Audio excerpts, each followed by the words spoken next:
in overtime a bit, but that's probably making sure that you're really hungry for the conference dinner this evening. So that's not too bad, I believe, in the end.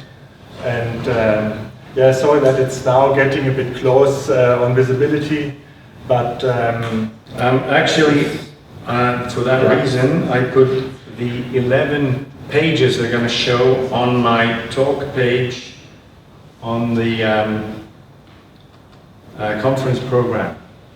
So you can go there and open that page and we'll have 11 links. Try not to open them before I tell you. That will be very hard because we're humans, but try to do that. Yeah. Cool. Good. So, next. Okay, here's a story. Imagine you are managing a gold mine. You're digging valuable things out of a gold mine and sell them. You are hiring miners. Those miners work in tunnels. More precisely, they work at the faces of the tunnels, and you want to make sure they're motivated, enthusiastic, energized when they get to their place of work. So one of your most important jobs is making sure that they're not exhausted by getting there. That means have a clear signpost system in your gold mine. Better yet, have a first-class train ride. Make sure there's no material in the gangways, no cables to trip over. Just make sure they arrive at the face of the tunnel rested and well motivated and not exhausted by getting there. Now, of course, your SMW is your gold mine. You want to evolve and capture information, knowledge and insight in your SMW, and you will make sure that your workers procures that insight to your workers when they need it. So make sure they're not exhausted by looking for it. So of course there's a million ways to organize a semantic MediaWiki, since I feel like a painter in front of a white canvas with about 1 million colors and a brush. I have a complete freedom to do that. And I will introduce one method of trying to do that now. Now, the first picture I'm going to show you is this is the first line of organization. What you see here is, of course, a female. She's of the type person, and we understand that with general knowledge. She has attributes because of the fact that she's a person, and nothing will change that, no matter how she's dressed, where she stands, what she does. So this is the generic type. That's one line of organization. Then you have roles. If you put that woman into a uniform of a football coach, put her on a football field, a couple of players around it, and you ask someone, who is that? You would probably say, she's a coach. However, if you remove these properties, she becomes a normal female again. So, the coach is not a generic type. Coach is a role. And the role is valid in one particular context. And that context is specified by certain properties that are assigned to that generic type. And there we have her role as a painter and her role as a mother. Now, if you go to the second page, this is my first line of interfacing my semantic MediaWiki. It's keywords. Keywords are the only untyped pages in my wiki. There's no generic type except keyword. It's a character string. It's like when you enter a travel agency and you say scuba diving. There's a request and suggest session going on because she will request you, what do you mean by scuba diving? Do you want to learn it? Do you want to teach it? Do you want to make do the license, whatever. So if we click, for example, on Ansible, the wiki will report to you what it knows about Ansible.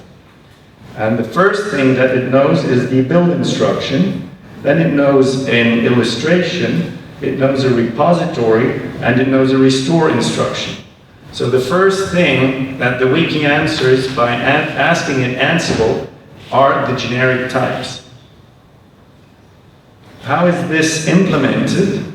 If we have a look at the source code, the wiki text, we have a component template. So there is no template called repository. There is no template called illustration. It is always a component. It will, however, have the component type as a property. And this is what I briefly addressed with Simon. It is a composition inheritance, right? So we don't inherit as a single type, we have a mix-in of several aspects. So here we have the component, and we have the component type, which is obviously a number, since I'm using semantic titles to separate the concern of naming things from the concern of storing it. As you know, the single two challenges in IT is naming things and knowing where to put them. So you want to make sure you separate these concerns. Now, Carsten was not exactly right that the Three-Ontologies-Method was my invention. This comes from a book called The Corporate Semantic Web, which is a 2015 publication in Germany, features 22 articles, academic articles, on all aspects in terms of how, why, and how successful the semantic web approach is used in the corporate world. It is extremely read-worthy. Since it's in German, and many of you don't read German, I have come up with the selected articles that I quote in my wiki, and I have made English mind maps. So you can get an idea about what the article is about, and you will figure out whether it's worth to learn German to read the entire article. So this is where it comes from. Now, what is the three-ontology method? And you can go to the, what is that? This, number 6. There's three ontologies, there's 3 lines of organizations that we use. First of all, you have the domain ontology. This is all your business-specific information. Data types. It's an entity relationship diagram which is specific to your business. Now, of course, that's how you store the information. You will have to provide means to be able to work with it. This is done using a so-called task ontology. The task ontology provides the forms, the queries, and the templates that go with those forms and queries in order to work with that data. So you will see on the page a list that, this is the top level ontology. Down here we have the domain ontology and the task ontology. So the purpose of my wiki is to procure the understanding about semantic MediaWiki, so I have organized it in this way. What links the two ontologies is the so-called top-level ontology, because these ontologies have to know how to work together. What's really important is to understand that everything that is in the top-level ontology is completely and utterly agnostic about the task ontology and the domain ontology. And you can see that the only categories, for example, that I have is component, component role, component type, keyword, and terminological relation. This doesn't matter what kind of domain ontology you put behind it or how you're going to work with it. So these are the 3 ontologies that are placed together.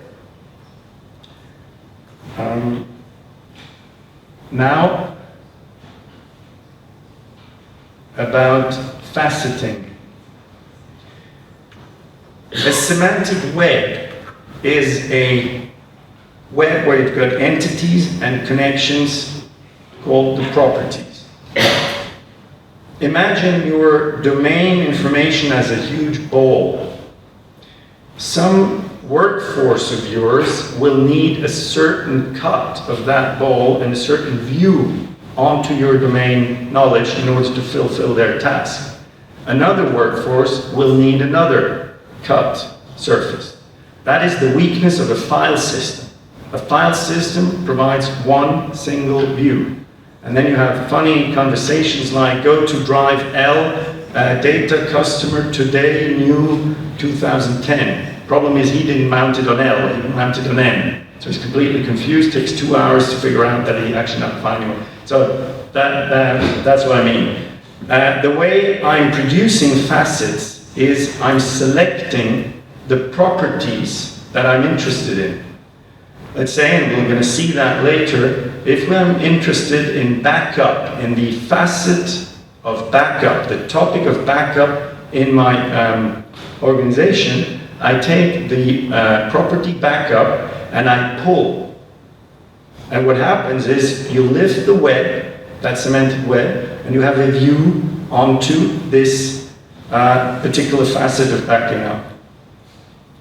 Now here we have different facet types. We have aspects, some facet Gantt charts from NASA. We have interfaces. The keywords you saw is an interface, is a facet. An interface is a particular facet type. Here we can ask the wiki how these facets are constituted. What constitutes the ontology, NASA, ISS, whatever, flight planning integration panel? That's something we did in New York. So on the left you have all the properties that determine that facet. And as you can see, there's any value. So any launch date, any object that has a launch date of any value belongs to that facet. And now yeah, I think, okay, let's go on before the sun hits everything here. There's another thing that becomes possible, floating properties. What I do with my customers, I introduce them to the concept of floating properties, which allows them to put any property on any page using a form. And as you can see here, so this would be number 9, the floating property template uses a sub-object and actually assigns, where is it? Here, the last one. You see floating property name equals floating property value. And since this sub-object is placed on the page, that page will get this property. And by using a form, I'm making sure I get some coherence in the properties that are born by the daily work. So these people can introduce properties whenever they want. The second thing is I'm able to refine relations. I'm not sure whether you're familiar with reification. Reification was a word that was introduced. It was discussed how to call it. An alternative would have been thingization. And the idea is to make a statement about a statement. So if I say, we're going to have dinner tonight at 9:30, that's one thing. But I can say, Sabine told me we're going to have dinner at 9:30. So what I did is I reified this information that we're going to have dinner at 9:30. So I'm able to make statements about that. And that is achieved by a template called refined relation, where I take automatically the page where the sub-object goes as the subject, and I introduce the predicate and the object as specified. Now if you go to number 10, and this is where it gets interesting, where the value is seen. This is, for those who were here yesterday, I was introducing you to the vagrant-based restore backup loop. And if I wanted to explain this to a worker, an employee of mine, I would probably draw something like that. I would say your SMW is backed up to a data location which is hosted on some computer. And what you see here, so this arrow is a reification. As you can see, the arrow originates on the property. And I can say the backup process is controlled by a file set. Likewise, the website is restored from the same data location, of course, because I backed it up there, so I gotta get it from there. And it's also controlled by a file set, and it is restoring into, I think it says, your virtual machine, right? Now, this is what we call the assertional ontology. This is what my co-workers put into the wiki. Now, since we have the three-ontology method, I can ask the wiki explain my business to myself based on what my co-workers asserted using the types and the relations. And if I go up, I learn, typically in my company, we have something like a website that is hosted on something like a computer. It is backed up to something like a typed data location. It's also restored from. And down there you're going to have the reifications. The process is backed up to, is typically controlled by a file, and is restored from, is typically restoring to somewhere, and is also controlled by a file. If you take that to a larger context, and that is the organization of my IT system that you should actually see it now. Again, down here you have the assertions. This is the real world view. What is there in my system? And above you've got the abstract visualization of that. And on my website it says that the main tagline, the main purpose of the wiki is shorten the time it takes for your new employee to get productive. We all know that. You get a new employee, you have a productivity dip because he's annoying you because he asks questions, but you annoy yourself because you know if you don't answer those questions, it's not going to work. And what you typically do is you take a flip chart and you start to draw boxes and arrows. Look, this is our Git repository. This Git repository is usually and so on and so on. What if the Semantic MediaWiki could draw that for you automatically? And that is what is actually enabled by the three-ontology method. That is, before the sun hits everything, more or less it. So I hope you understood that it's under development, but I'm benefiting from it every day because after a 6 months holiday, when I come back and I have to understand what I'm working with and how I set it up, I just look at that chart and I have it. So all of these are links. So you've got the instances, the implementations, the types, all listed. You can actually try it out. It's all online, and yeah, that was it.